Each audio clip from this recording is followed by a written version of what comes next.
नमस्कार बच्चों, स्वागत है आपका अपने YouTube चैनल हरियाणा सेंट्रल पर। देखिए भाई, दो चीज़ें मैं आपको स्पष्ट समझा देना चाहता हूँ। काफ़ी जो बच्चे हैं वो गलत भाषा का प्रयोग कर रहे हैं और व्यक्तिगत टिप्पणियाँ कर रहे हैं जो वहाँ पर अपने भाई बैठे हैं पंचकूला पे। या उनको पहले ये बात समझना चाहिए, उन्होंने कुछ बातें मेरे को भी बताई हैं किसी ने कि भाई ऐसा ऐसा बोला है। तो किसी पे व्यक्तिगत टिप्पणी नहीं करनी चाहिए, किसी पे भी इंसान पे। आपके पास लीगल राइट है, आप कोर्ट में जाके लड़ो, आप कोर्ट में केस करो जाके। आपके पास कमीशन है, कमीशन तो वो जाके समझाओ। आप सरकार के पास बैठे हो, आप सरकार को जाके समझाओ जी ये है वो है, ठीक है। किसी पे लांछन लगाना, व्यक्तिगत टिप्पणी करना, ये कहाँ तक जायज़ है। और रही बात कि वो ये बोल रहे हैं रिवाइज रिजल्ट से कोई बेनिफिट नहीं होगा, रिवाइज रिजल्ट का कोई वो नहीं होगा। चलो एक बात तो उन्होंने ये मान ली कि भाई वेरिफिकेशन होनी चाहिए, एक बात तो उन्होंने मान ली, दबी आवाज़ में मानी है या कुकड़े मानी है, एक बात तो उन्होंने मान ली कि वेरिफिकेशन होनी चाहिए। लेकिन वो साथ में उन्होंने क्या मूर्खता कर दिया, क्या बेवकूफ़ वाली बात बोल दी। उन्होंने बात बोल दी कि भाई जो है सरकार ने तो पहले ही ज़्यादा ले रखी है कमीशन ने, तो इसका मतलब वो मुझे नहीं लगता कि वो मतलब नौकरी के लायक है। पहली बात तो सरकार ज़्यादा ले ही नहीं सकती, 4 गुना से पॉलिसी 4 गुना की है उनके हिसाब से। वो कह रहे हैं कि सरकार ने तो पहले ही 35,000 ले रखे हैं। पहली बात तो आपका ज़्यादा 4 गुना से ले ही नहीं सकती। 6,000 पोस्ट हैं तो 6 का 4 गुना 24,000 कैंडिडेट ले सके। तो पहली बात तो उनकी जाके सुनोगे तो पहली बात में तो उनकी सबसे बड़ी झूठ तो यहीं आ जाए है। और फिर मुझे यकीन नहीं होता कि वो मतलब यार नौकरी के लायक स्टूडेंट भी है भी या नहीं। वो ऐसी बात बोल रहे हैं कि सरकार ने पहले ही ले रखे हैं ज़्यादा। सरकार पहली बात तो ले ही नहीं सकती ज़्यादा, 4 गुना की पॉलिसी है। अब मैं बता देता हूँ जो बच्चे ज़्यादा हैं, 35,000 बच्चे क्यों लिए, उसकी वो सच्चाई नहीं बताएंगे क्योंकि वो फंसे हुए हैं भाई। वो मतलब अंदर से वही बात है ना, उनको ये है कि भाई उनकी भी गलती नहीं है क्योंकि उनका पेपर हो गया। अब पेपर चाहे उनका हो जाता चाहे मेरा हो जाता, ठीक है, मेरा पेपर हो जाता मैं भी कहता भाई रिजल्ट दो, मन तो इब्बे दो, मेरा रिजल्ट क्यों, मेरा पेपर क्यों लिया। लेकिन उसमें उसके बाद जो है सच्चाई को एक्सेप्ट करना जो होता है वो बड़ी चीज़ होती है, ठीक है। और जो सच्चाई को एक्सेप्ट कर जाता है वो तो फिर महान हो जाता है ना। वो सच्चाई को एक्सेप्ट नहीं करे, सच्चाई मैं बता देता हूँ। 35,000 जो बच्चे लिए हैं वो EWS और आपके साथ में BCB के 12 गुना बच्चे लिए हैं और इसका सबूत है। और साथ में ये हाई कोर्ट में केस है, ठीक है। हाई कोर्ट में इसका क्या है भाई, केस है, टोटल 19 केस है हाई कोर्ट में, प्लस में 2 आपके हैं ग्रुप 56 पे जो क्वेश्चन रिपीट हुए थे। उनको पता नहीं होगा क्योंकि वो लीगली नहीं चलते उनका, तो बस ये आवेग होगा। जो उनका इंटरव्यू लेनिया है वो भी मननु लागा है, मूर्ख है, उसको भी नहीं पता कि क्या बोलना है, कहाँ उसको काउंटर करना है, उसको पता ही नहीं, गलत बात को भी रिकॉर्ड कर रहे हैं वो, ठीक है। तो बात यहाँ है भाई, ये 35,000 जो बच्चे हैं ये EWS BCB के आपके बच्चे ज़्यादा लिए उन्होंने 10 से 12 गुना, ठीक है। और इसका जो कहना है ये कमीशन ने भी माना कि हमने बच्चे ज़्यादा लिए। और इसका जो इन्होंने रेफरेंस दिया वो Hanuman Jat versus state of Rajasthan का कोर्ट में जमा करवाया कि हमने इस बेस पे लिए हैं, ठीक है। ये केस चल गया है कि बच्चे आपने 4 गुना से ज़्यादा क्यों लिए। EWS और BCB में ऑलरेडी रजिस्टर्ड केस है आपका 19 केसों में, ठीक है। ये शायद एडवोकेट कौन से रजत मोर जी के पास है या कौन से रविंद्र ढोल के पास है, वो मुझे कन्फर्मेशन नहीं है।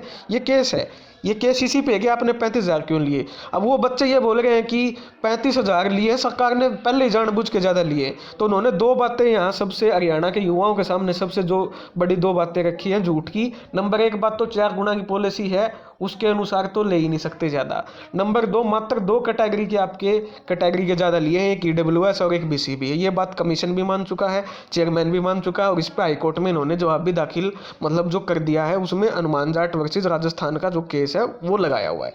तो उनकी ये दोनों बातें झूठी हैं। चैलेंज देने को तैयार हूँ, बहस करने को तैयार हूँ, अगर करने को तैयार हैं तो। जो आज उन्होंने बोली है दोनों बातें झूठ बोली हैं, ठीक है भाई। तो ये है उनकी सच्चाई। खुल के आप डिमांड करो कि भाई वेरिफिकेशन होनी चाहिए। वेरिफिकेशन कह रहे हैं कि नुबला 400 बच्चे निकल जाएंगे तो क्या फ़र्क पड़ेगा, फ़र्क पड़ो चाहे ना पड़ो, फ़र्क का क्या है। आज किसी ने खून कर दिया उसकी फिर जेल में भेजो चाहे ना भेजो, क्या फ़र्क पड़ेगा, ठीक है। फिर क्या फ़र्क पड़ना है, उसने किसी ने बालक ने मर्डर कर दिया तो उसने जेल में भेजो चाहे ना भेजो, फिर क्या उसका फ़र्क थोड़ी है। ये तो ना सुधारने तक क्या फ़र्क पड़ा, कोई फ़र्क कौन पड़े। तो यह तो सिर्फ और सिर्फ ये है कि भाई अपना हित दिख रहा है उनको, ठीक है। लेकिन वो समझदार बच्चे हैं ऐसी मैं उम्मीद करता हूँ। सच्चाई को जितना जल्दी अपनाओगे उतना ठीक है, समझ रहे हो, जितना सच्चाई को जल्दी अपनाओगे उतना ठीक है। फर्जी बच्चों का जो संख्या है वो कमीशन को पता है, ठीक है। कमीशन को वो क्या है पता है कमीशन को।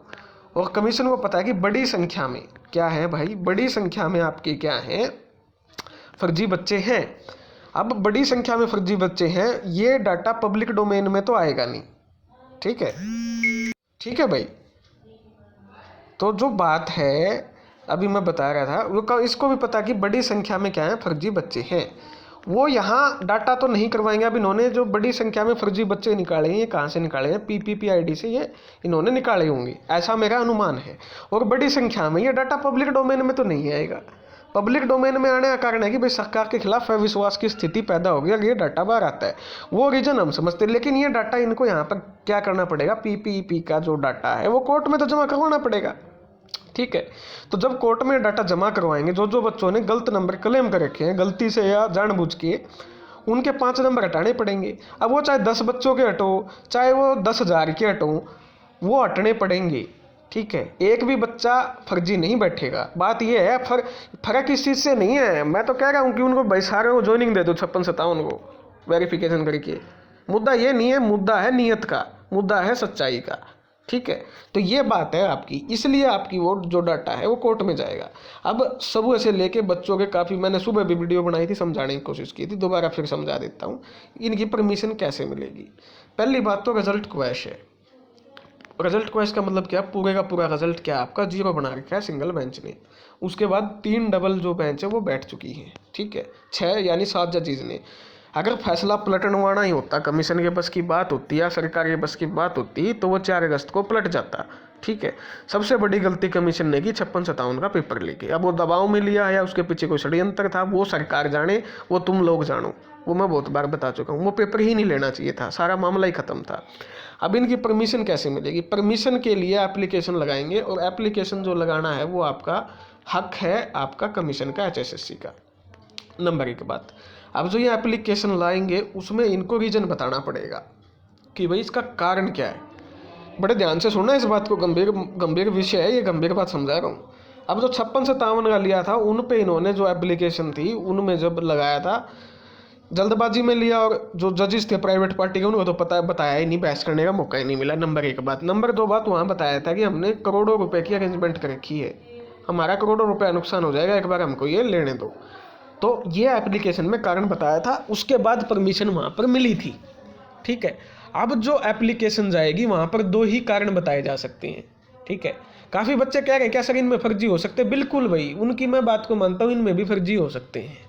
तो एप्लीकेशन में अब 2 बातें जाएंगी। नंबर 1 बात तो आपका वेरिफिकेशन का डाटा जमा करवाना पड़ेगा इनको। ठीक है, नंबर 2 बात, इनको ये बोलना पड़ेगा। ठीक है, इनको ये खुद बोलेंगे वहाँ जाके कि हम सभी को बिठा रहे हैं।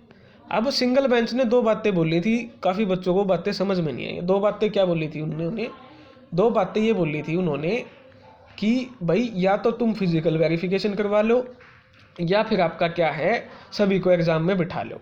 ठीक है, तो फिजिकल वेरिफिकेशन तो ये करवाएंगे नहीं, इन्होंने कह दिया चाहे भगवान भी नीचे उतर गया जो हम फिजिकल वेरिफिकेशन नहीं करवाएंगे। तो अब कौन सा ऑप्शन बचता है जो एप्लीकेशन में लगेगा, वो लगेगा सभी को एग्जाम में बिठाना। अब बच्चे सोच रहे हैं कि ये जो सभी को एग्जाम में बिठाना वो इसके लिए लागू होगा, नहीं, वो सभी को जो एग्जाम में बिठाना है वो सभी ग्रुप पे लागू होगा, क्योंकि रिजल्ट क्या है, क्वैश है, रिजल्ट पूरा क्वैश है। तो ये जो बात अगर एप्लीकेशन में ये लिखेंगे तो ये सारे के सारे बच्चों पे लागू होगी, पूरे के पूरे CET रिजल्ट पे लागू होगी। ठीक है भाई, तो रिजल्ट क्वैश का मतलब क्या है कि सभी को हम एग्जाम में बिठा रहे हैं, सभी ग्रुपों में, ऐसा बोलेगी कमीशन। अब जो इंतज़ार की घड़ी है वो ये है कि एप्लीकेशन में क्या लिखती है। ठीक है, मैंने बता दिया मेरी तरफ से क्या होगा, और यही होगा अगर सरकार चाहती है तो इस चीज़ का समाधान। अब एप्लीकेशन सबसे बड़ा है कि वो एप्लीकेशन में क्या रीजन लिखते हैं, रीजन सबसे बड़ी चीज़ होगी। रीजन मैंने बता दिए, वो 2 ही रीजन हैं और वही करने पड़ेंगे, और वो सभी पे लागू होगा, इन 9 ग्रुप पे लागू नहीं होगा। वो मैं ये बात आपको समझाने की कोशिश कर रहा हूँ। अगर वेरिफिकेशन नहीं करते हैं तो सारे ग्रुप के आपके पेपर में बैठाने पड़ेंगे। नंबर 2 बात, अब जो प्रोसेस है ये कब स्टार्ट होगी, कब ये एप्लीकेशन लगेगी। अब मुझे नहीं पता कि सरकार अर्ली हियरिंग चाहती है या नहीं चाहती है। ठीक है, लेकिन ये जो प्रोसेस है ये 19 दिसंबर अगर हम मान के चले, जहाँ तक मेरा अनुमान है, तो 19 दिसंबर के कम से कम 15 दिन का मौका तो सरकार देगी इन ग्रुप वाले बच्चों को लिए। तो 15 से यानी 11-12 जनवरी से आपका पहला पेपर स्टार्ट होगा, और जो लास्ट पेपर होगा वो होगा आपका ग्रुप नंबर 56 और 57 का। ठीक है, सबसे लास्ट पेपर जो होगा आपका ग्रुप नंबर और 56 और 57 का होगा आपका, वो होगा लगभग आपका फरवरी या मार्च में।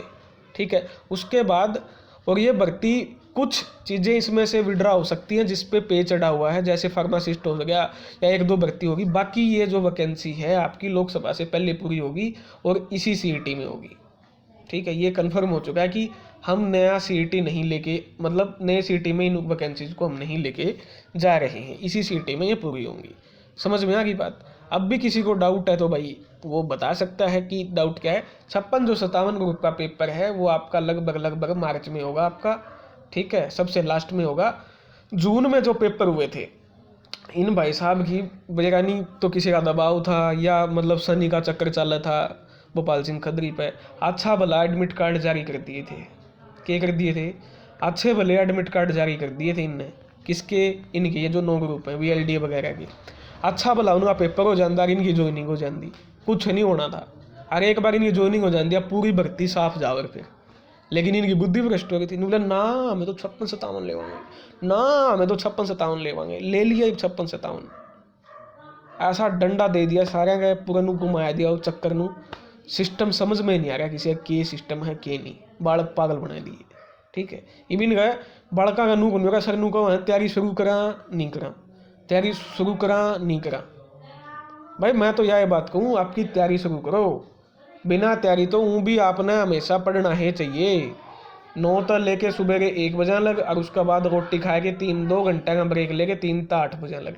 ये 2 स्केड्यूल मारो पढ़ने का, कड़ियाँ तो काम आओगी पढ़ाई, कितने तो काम आंदी होगी दोस्तों, या कौन आंदी है पढ़ाई काम में। अरे पढ़ तो लो, या तो मैं खुद कहूँ था हमने। लेकिन जो मामला था वो मैंने सारा समझा दिया है। आपका सरकार के पास 2 ही ऑप्शन है भाई।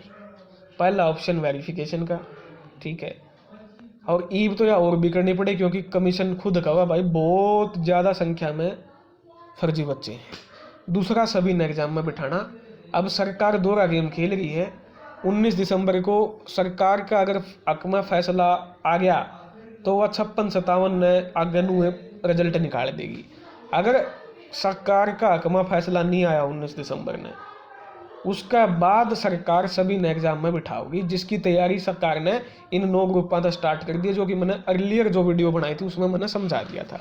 ये भी अब बात कम है या डिपेंड किस पर है? ये तो डिपेंड है भाई कोर्ट का जज पर डिपेंड है कि वो परमिशन देगा या नहीं देगा। ना मेरा वीडियो बनाने तक कुछ होगा, ना मेरा कहने तक कुछ होगा, ना तारे सोचने तक में होगा। ये डिपेंड है कोर्ट का उस पर, जज पे। जज का समझ में आएगी बात तो ठीक से, नहीं आई तो ठीक से। यह है भाई सच्ची बात। दोबारा समझा दी, बड़काना जवान दिमाग की दही बना दी। इतने फ़ोन, इतने मैसेज, भगवान कसम हाकी में हो गया ले भाई। तो यह भाई अपडेट है। और लास्ट में यह कहूँगा भाई, किसी पर व्यक्तिगत टिप्पणी कमेंट ना करें, फैक्ट पे बात करें। किसी को कैंसिल गैंग, किसी को क्वालिफाइंग गैंग, ये शब्दों का प्रयोग ना करें। ये शब्द आपत्तिजनक शब्द हैं, इससे आपका कुछ नहीं होगा। फैक्ट पे बात करें। फैक्ट पे मैंने सारी बातें बताई हैं। कोई इन बातों को नहीं उठा रहा कि 5 नंबर हरियाणा के बाहर ये बच्चों को नहीं देना चाहिए। एक भी शब्द निकलता मुंह पे, कोई ये नहीं कहेगा कि हरियाणा के एग्जाम में 12th और 10th कंपल्सरी होनी चाहिए ताकि 12 बच्चा फॉर्म ही ना भर पाए। कोई ये नहीं कहेगा हरियाणा जीके का 100 नंबर का पेपर होना चाहिए HPSC में। ठीक है, कोई नहीं बोल रहा इस चीज़ को, क्योंकि उनको इस चीज़ से उनका इत्तेफाक नहीं है, उनको मतलब नहीं है। कोई नहीं बोल रहा कि फीमेल सुपरवाइजर की कट ऑफ अलग लगनी चाहिए। कोई नहीं बोल रहा कानून को की अलग कट ऑफ लगनी चाहिए। 26 कैटेगरी जो अलग अलग है उनकी एक कट ऑफ लगा रखी है महानुभावन, वो अलग लगनी चाहिए। ठीक है, तो ये सारी बातें मैंने आपको समझा दी हैं, आप इनको ध्यान से समझ लें। इनमें कोई भी बात झूठ नहीं है। किसी को झूठ लगती है, कुछ समझ में नहीं आता है, तो भाई उसके लिए मैंने चैलेंज है, बहस करने को तैयार हूँ। धन्यवाद। जय हरियाणा, जय भारत।